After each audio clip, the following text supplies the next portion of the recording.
ભગવાન શ્રી કૃષ્ણના ગુરુ બનવું એ કોઈ સામાન્ય વાત તો હતી નહીં. સાંદીપની ઋષિ જ્યારે ભગવાનના ગુરુ બન્યા, અંતે અભ્યાસ પૂર્ણ કરીને ભગવાન શ્રી કૃષ્ણ હાથ જોડીને ઊભા છે કે ગુરુદેવ શું દક્ષિણા આપું? ગુરુ આશ્રમમાં જતા હશો ને, ગમે તે આશ્રમોમાં તો જતા હશો ને, અને તમે તો પાછા સૌરાષ્ટ્રના છો, તો સૌરાષ્ટ્રમાં તો સંતોનું કંઈક અલગ જ માન છે. સંતોની ભૂમિ સૌરાષ્ટ્રને કહી છે કે પ્રભુ મથુરા છોડીને દ્વારકા આવે, દ્વારિકામાં બિરાજમાન થાય. આશ્રમોમાં જાઓ તો શું અપેક્ષા હોય? જમવાનું સારું મળે, રહેવાનું સારું મળે, ઓળખાણ નીકળે, આવી અપેક્ષા.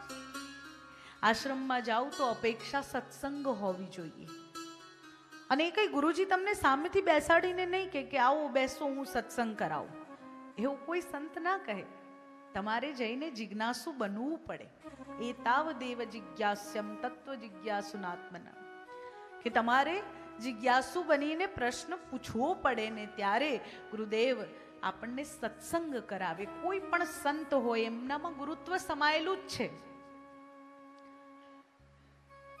દરેકે દરેક સંતને વંદન કરવા જોઈએ. કોઈનો પણ અપકાર કે આપણે એમ અત્યારે આપણે પંથવાદી થઈ ગયા છે. હું જ્યારે આ વાત કહું તો ઘણા બધા લોકોને ખોટું લાગે. સંતોએ પંથવાદી નથી બનાવ્યા આપણને. તમે કોઈ જગ્યાએ જઈને જોજો, કોઈ સંતોની મીટિંગ હશે, કોઈ સંતોનો ભંડારો હશે, તો બધા પંથના સંત એક જ સ્ટેજ પર બેઠા હશે. પણ આપણે એ પંથવાદી થઈ ગયા કે આપણે એકબીજાને ઊંચ નીચને અલગ સમજવા લાગ્યા. કોઈ કહે વૈષ્ણવ અલગ, કોઈ કહે શૈવ અલગ, કોઈ કહે આ પંથ અલગ, કોઈ કહે આ પંથ અલગ. મૂળ તો આપણને એ પંથ પરમાત્મા સુધી લઈ જાય છે. એટલે કોઈ પણ પંથ નાનો મોટો નથી, બધા સમાન છે. અને મૂળ શું છે? તો મૂળ એ સનાતન ધર્મ છે. સનાતન એ ધર્મ છે. જેમ વૃક્ષનું મૂળ હોય એમ મૂળ સનાતન છે, અને જેમ શાખાઓ હોય એ શાખાઓ એટલે આ બધા અલગ અલગ પંથ છે. કોઈ પણ પંથે ચાલો, પણ જો મૂળને ભૂલી ગયા, સનાતનને જો ભૂલી ગયા,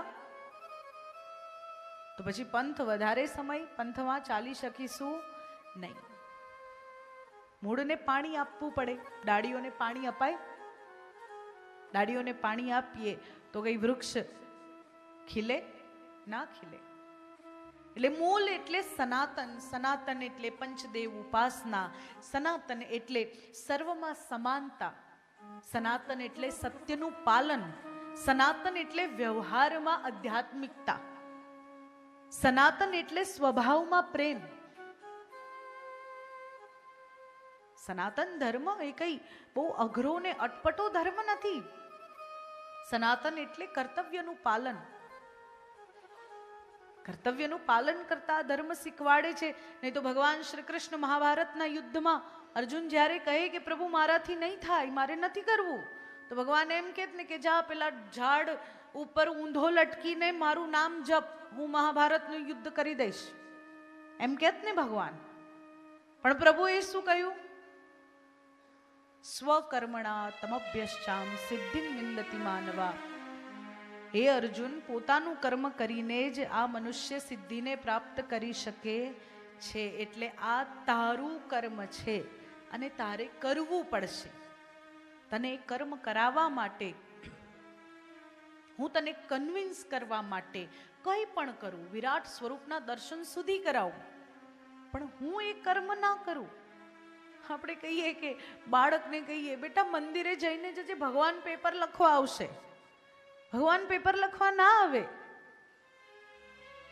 મહેનત કરવી પડે, ચોપડું ખોલવું પડે, વાંચવું પડે.